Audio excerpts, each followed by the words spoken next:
Olá, nesse vídeo eu vou ensinar para você como fazer o processo de isenção de ICMS de São Paulo. Esse vídeo é um vídeo onde eu vou estar conversando com você, né, e vou estar mostrando cada item e explicando, né. Porém, existe um outro vídeo, né, que tem um mapa mental, e lá sempre estou atualizando aquela árvore, né, de mapa mental onde tem um checklist de tudo que precisa num processo, e é muito mais detalhado lá. Inclusive tem links para formulários de São Paulo, existem links para legislação estadual, né, no caso de São Paulo, e, enfim, tudo que você precisa vai estar nesse mapa mental. Mas antes de você ver o mapa mental, caso você já não tenha visto ainda o mapa mental, é importante que nesse vídeo eu vou dar um overview sobre o processo de isenção de São Paulo. Inclusive vou falar outras coisas. Por que o processo de São Paulo ele existe? Ok, você é de um estado que não é o de São Paulo, adquiriu as cartas de isenção de IPI, né? Você quer comprar o seu carro 0 km, né, para pessoa com deficiência, com as isenções, e você, enfim, quer comprar um carro que está abaixo do teto limite, né, que você pode estar adquirindo com a isenção de ICMS.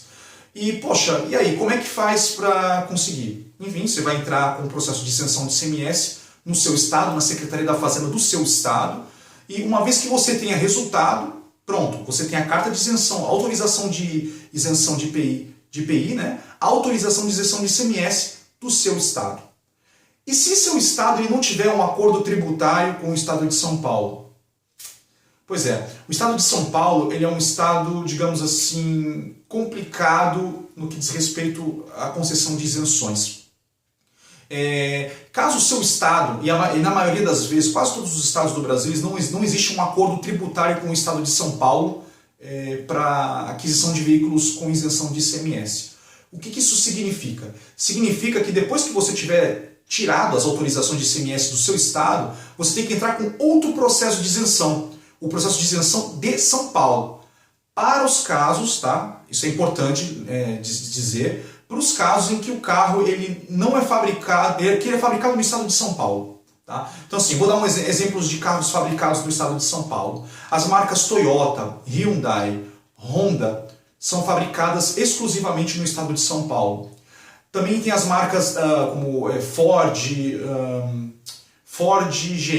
e Volkswagen, né? Porque a Ford, se eu não me engano, alguns modelos são fabricados no estado de São Paulo, mas é faturado em outro estado, então não existe esse problema. Mas basicamente, carros como Volkswagen e GM, provavelmente eles devem ser, são fabricados, os modelos que você escolheu são fabricados no estado de São Paulo. Existem modelos que são fabricados em outros estados, como por exemplo, se eu não me engano, né, o Volkswagen Fox, que ele é fabricado no Paraná. O Paraná não tem nenhum tipo de problema. Se você pegar a isenção de ICMS do seu estado e você levar para a concessionária, se você quiser, por exemplo, comprar um Fox, você não vai ter nenhum tipo de problema, tá ok? Agora as marcas Toyota, Honda, Hyundai, não tem jeito. Vai ser um processo de ICMS, vai ter que dar entrada no processo de ICMS de São Paulo, isso é inevitável, tá ok? Então assim, poxa Michael, e aí, como é que faz a questão do processo de São Paulo? Eu tenho que ir até o processo de São Paulo? Não. Você vai contratar alguém do estado de São Paulo que vai fazer o processo para você, tá ok? Então assim, e se você for do estado de São Paulo e quiser fazer o processo para outros estados, através desse vídeo do do mapa mental, você vai entender como é que se faz esse processo de isenção de ICMS de São Paulo, tá ok? Vamos lá então. E se a fábrica for... Esse conteúdo aqui ele é parte integrante do curso de como fazer isenções, tá? Por isso que tem esse tópico aqui de 5.8. E se a fábrica for de São Paulo, como montar o processo de ICMS de São Paulo? Tá? Primeira coisa que você precisa, tá? Requerimento de isenção de ICMS de São Paulo, anexo 1. Esse modelo de requerimento de isenção de São Paulo, ele está disponível no mapa mental, no checklist. Você pode clicar lá que você vai ter acesso ao formulário de São Paulo, tá? Se você usar o sistema DESPNet, melhor ainda, você não precisa se preocupar, porque ele já gera automaticamente esse formulário para você, tá ok? Já totalmente preenchido. Esse formulário, ele precisa estar em 2 vias, tá? Na montagem desse processo, tá? Preenchido em 2 vias. Pode ser, por exemplo, o posto fiscal de Campinas, que atende as marcas Honda, Hyundai e Toyota, você precisa só de uma via. A outra via, dependendo do número de processos que você está dando entrada, eles vão protocolar manualmente e vão te devolver uma via, tá? Acredito que seja por isso que sejam duas vias. Eles te dão, ou eles vão, se for só um processo, eles vão te dar um protocolo cadastrado na hora, vão gerar já um papel com o número do protocolo, tá? Mas enfim, sempre peça para o cliente, né, ou a pessoa com deficiência que estiver assistindo esse vídeo que deseja entrar, né, com o processo de isenção de São Paulo, faça sempre em duas vias. Assim não vai ter nenhum tipo de dor de cabeça, tá? Porque dependendo do fiscal e do posto fiscal, pode ter pequenas nuances aí que podem te atrapalhar no processo, tá? Importantíssimo é que neste processo de São Paulo, no formulário, ele esteja totalmente preenchido, né? E que esteja constando o telefone e o e-mail do procurador. A pessoa que vai dar entrada em São Paulo para você nesse processo, tá? Ou você que vai fazer o processo, você que é de São Paulo, que vai fazer o processo de ICMS, tá? Declaração do distribuidor autorizado concessionária, tá? Esse é um formulário padrão do ICMS de São Paulo, inclusive existe também, enfim, esses formulários aqui são todos baseados no convênio 38 de 2012 do CONFAS, tá? Só que esse daqui é o timbrado da Secretaria da Fazenda do Estado de São Paulo. Também existe um link no mapa mental, no checklist, onde você pode gerar esse formulário, tá ok? Esse formulário, declaração do distribuidor autorizado, anexo 2, tá? Devidamente preenchido. Eu aconselho fortemente que você bata um carimbo. Essa declaração, ela preenchida, ela vem com as informações, é a declaração de intenção de compra, né? Lá vai constar os valores do veículo, né? Os dados da pessoa que quer comprar e, enfim, os dados da concessionária.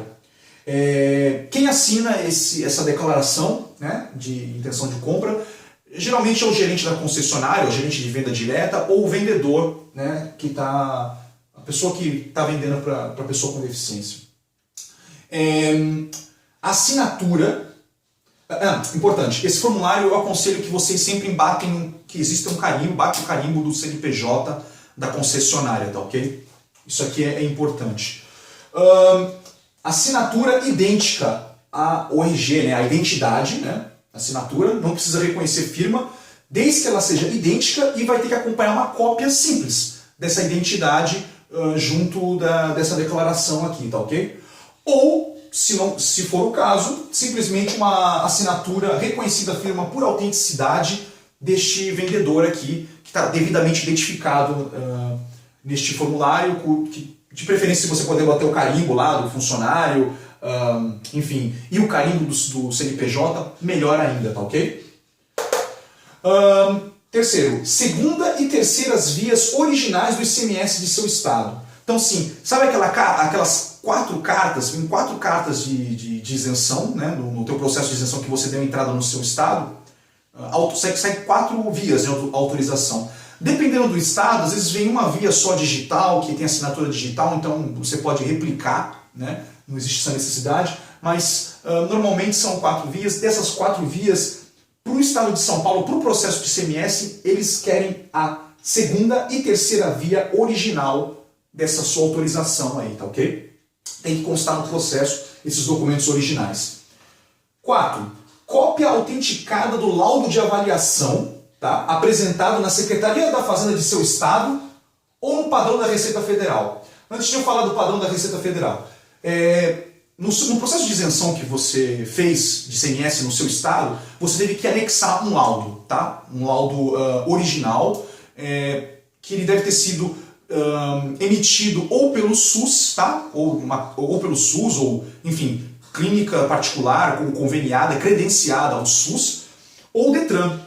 Então, esse documento aí, que você apresentou original, é necessário uma cópia autenticada desse documento, uma cópia autenticada para o processo de ICMS de São Paulo, tá? Se por acaso você não se utilizou de um documento, desse tipo de documento específico do seu estado, que foi aceito, né, pelo ICMS do seu estado, você poderia também usar um laudo, o modelo de laudo padrão da Receita Federal, tá? Esses laudos também estão no checklist do mapa mental, tá? São os anexos 9, 10 ou 11, tá? Um desses daqui, deficiência física ou visual, mental, né? Severa ou profunda, ou autismo, tá ok? Então, assim, esse laudo aqui, esse modelo da Receita Federal, que eventualmente você pode ter utilizado ele para dar entrada no processo de IPI. O processo de IPI, normalmente, ele é apenas digitalizado e te devolve um processo inteiro, tá? Então, assim, para esse processo de CMS, uma cópia autenticada desse laudo da Receita Federal. Mais, tá? A declaração da unidade emissora, tá? Isso aqui é uma coisa que normalmente as pessoas que fazem o processo de São Paulo, elas não juntam esse documento. Mas assim, eu falo fortemente, né, que você deve anexar, não custa nada. Se você pegou e emitiu, usou o modelo da Receita Federal, você também, junto do teu processo, obrigatoriamente você teve que juntar a declaração da unidade emissora do laudo, tá? Forçosamente você teve que fazer isso. Então eu falo para você, tire uma cópia autenticada desse documento e junte com o laudo. Ele é como se fosse um complemento do laudo, tá? A declaração da unidade emissora desse laudo aqui é o lugar onde você emitiu o laudo, né? Ou o cliente, a pessoa com deficiência, emitiu o laudo. Essa declaração também está disponível no mapa mental, você pode clicar ali para ver o modelo, para comparar com o que você tem, né? É o anexo 12, caso tenha sido uma clínica particular ou conveniada no SUS, tá? Ou o laudo ele foi emitido pelo Detran, por um médico credenciado do Detran, tá? Que ele pode ter usado esse laudo e tem a assinatura e o carimbo dele nesse laudo aqui, tá ok? Inclusive é um laudo onde tem assinatura e o carimbo de 2 especialistas e de um responsável da unidade emissora, tá?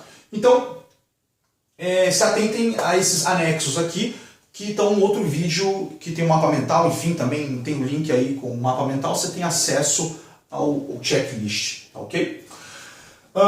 Cópia autenticada da CNH com as restrições de acordo com o laudo de avaliação, tá? Então você, condutor, né, a pessoa que está comprando o carro, que vai ser a condutora do veículo, tem que anexar no processo a cópia autenticada da CNH. E, naturalmente, importantíssimo, né, que anexe a CNH com as restrições, a CNH já alterada, se for o caso, se tinha uma CNH normal, anterior, né, e depois ele trocou pela especial, cuidado, né, anexe uma cópia autenticada da CNH com as restrições. Importante ressaltar que essas restrições têm que estar de acordo com o laudo de avaliação, tá ok? Senão teremos problemas aqui no processo. 6º item. Cópia autenticada da isenção de IPI, né? A cópia autenticada da autorização da isenção de IPI. Notem o seguinte, que na maioria dos lugares dos postos fiscais no país, depois que teve a assinatura eletrônica, né, é um documento de internet. Você imprime ele, já tem os dados, não tem como você autenticar no cartório um documento de internet. Você pode tentar, o cartório vai dizer que não tem como autenticar. Apesar que eu já ouvi casos de autenticarem esse documento quando é pela internet, né? Porém, pode ser que você ainda tenha, por exemplo, uma autorização antiga do IPI, onde a assinatura não é eletrônica, entendeu? Então, você tem que ser a cópia autenticada. Caso contrário, vai ter as 2 folhas da assinatura eletrônica, a cópia simples, tudo bem. Tá? Então, assim, tente enviar, né, anexar nesse processo uma cópia autenticada da autorização de isenção do IPI. 7º, cópia autenticada do comprovante de residência, tá? Esse comprovante de residência, ele tem que estar no nome do beneficiário ou de seu representante legal, tá ok? E como é esse comprovante de residência? Esse comprovante de residência ele tem que ser, na hora que for dado, protocolado, né, o processo de isenção de São Paulo, ele tem que ter no máximo 3 meses de emissão, tá ok? Então é muito importante anexar no processo, pedir para o cliente um documento atualizado, tá ok? Autenticado. Importante dizer também que esse documento aqui é uma conta de consumo, tá? Conta de água, luz e telefone.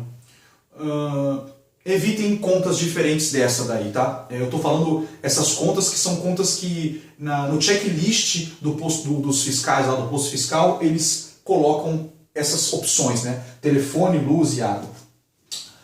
Comprovante de disponibilidade financeira ou patrimonial, né? Que você comprova que tem condições de comprar esse carro ou manter o veículo. Eu vou dar uma pincelada nisso aqui, nesse vídeo, mas no vídeo onde eu falo do checklist, no mapa mental, existem mais detalhes, tá? É muito mais fácil de você entender por ali. Mas assim, basicamente o checklist do fiscal lá, o que ele quer? Ele quer que você tenha uma renda de pelo menos R$ 3.500, tá? Esse número que eles me falaram, enfim, deve dar se fosse durante um ano, dariam quase 50 mil reais, né? Enfim, um carro com isenção que vale 70 mil pode chegar a 50 mil. Em São Paulo também existe um critério. Se você é de São Paulo e você está dando entrada em qualquer posto fiscal de São Paulo na sua isenção de ICMS, o critério que eles usam é que você ganhe em 12 meses o valor do veículo que você está comprando, tá? Enfim, existem N discussões negativas contra essa abordagem, né, dos fiscais da Secretaria da Fazenda de São Paulo, mas é bom que você se atente a isso, tá? Se você tiver uma renda inferior a R$ 3.500, você vai precisar juntar renda com outros familiares, tá? Inclusive eu coloquei essa nota aqui, tá? Você pode adicionar, no caso, documentos, né, que comprovem a renda do representante legal. Tá? Então, assim, às vezes o representante legal, às vezes não é o pai, né? Ou é um parente distante, ou uma pessoa que tem a tutela, né? Uma curatela dessa pessoa com deficiência, a pessoa interditada, né? Então, assim, às vezes não é nem parente, mas e essa pessoa que é interditada, às vezes ela pode ter bens, tá? Ela pode ter patrimônio, ela não tem renda, mas ela tem patrimônio, tá? Então, às vezes, para comprovação de renda, o responsável legal ele vai juntar esses documentos que eu vou citar agora, que são os documentos que constam no checklist da Secretaria da Fazenda de São Paulo. Fora o representante legal, tem também pais, né, filhos, irmãos, cônjuge ou companheiro, né, no caso de união estável. Primeira coisa importantíssima. Primeiro que você tem que pegar e fazer, comprovar o vínculo, tá ok? Então, assim, representante legal através de curatela ou interdição, tá ok? Pais e filhos, naturalmente ali através dos seus documentos, né, de identidade, já é o suficiente. Irmãos, a mesma coisa. O cônjuge, identidade, se for financeiro, então coloque também o CPF, né, identidade ou CPF, ou só a CNH, que já consta RG e CPF. E a certidão de casamento, né? A questão do companheiro da união estável, no caso, um documento público, né, registrado em cartório da união estável. Esses documentos que você vai apresentar para poder comprovar o vínculo devem ser todos cópias autenticadas, tá ok? E qual é a documentação que comprova a disponibilidade financeira que consta no checklist da Secretaria da Fazenda? Preferencialmente, eles falam, né, que seja o imposto de renda, né, declaração do imposto de renda e o recibo de entrega, tá, a declaração completa, mais o recibo de entrega, a mais recente sua, tá? E olerite, os últimos 3 olerites, tá? Ou decore, que aí é feito pelo contador, mesma coisa é explicado ali no checklist. Extrato bancário, né? Se você tiver uma renda ali que cai ali, extrato bancário ou outros tipos de comprovante, nos últimos 3 meses, tá? Tudo dos últimos 3 meses, cópia autenticada, tá? Ou original e cópia. Sempre assim, esse é o padrão, tá ok? Preferencialmente isso. Se os parentes forem participar, tirando a questão do cônjuge ou companheiro, que, enfim, são pessoas que estão juntas, né? Então, não precisa de nenhum tipo de declaração, basta juntar esses documentos que comprovem a renda do casal, né? Pais e filhos, irmãos, é bom colocar uma declaração e reconhecer firma por autenticidade, dizendo que essa pessoa ela vai ajudar na compra e na manutenção do veículo e a forma, se quiser especificar, melhor que especifique, né, a forma que vai estar cooperando e juntando essa documentação aí, né, de comprovação de disponibilidade financeira.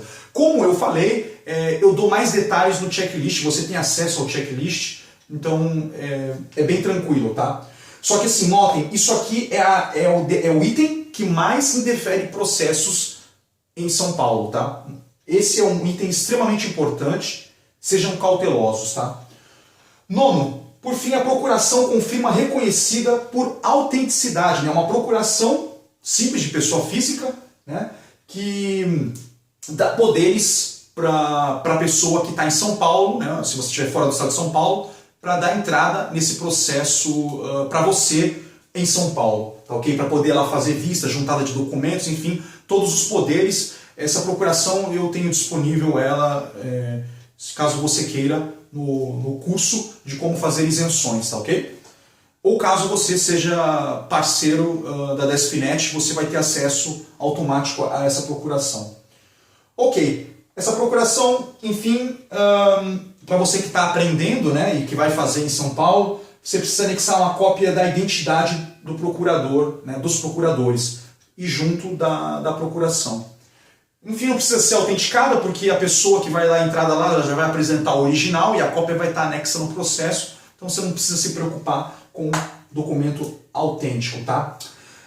Basicamente, sim, eu falei um pouquinho, só que na questão do comprovante de disponibilidade financeira, sobre a questão do não condutor. Mas, se não condutor, claro que não vai ter CNH do condutor aqui, né? Por exemplo, mas vai ter que é necessário, né, um documento que comprove a representação legal, que eu já falei para vocês, que é a curatela ou a interdição. No caso, os pais, o menor, não existe essa necessidade, tem um documento lá, né, mostrando que são os pais que são automaticamente tutores de seus filhos. Requerimento de condutores autorizados, o anexo 6 da Cefaz de São Paulo, também consta no checklist para você abrir lá e preencher, onde você vai estar listando todas as pessoas, até 3 condutores, tá, com habilitação válida, que vão poder dirigir esse carro para o beneficiário, tá ok? Mesmo que o beneficiário não esteja presente. É obrigatório a apresentação dessa autorização no processo de ICMS de São Paulo, caso seja um processo de não condutor. Cópias autenticadas das CNHs, como eu falei, válidas, né? Enfim, basicamente é isso aqui. Aqui nós temos uma visão geral da construção de um processo para isenção de ICMS de São Paulo, tá ok? Qualquer dúvida, basta entrar em contato através do fórum ou através do formulário de contato, que eu vou ter prazer em solucionar essas dúvidas. Um abraço.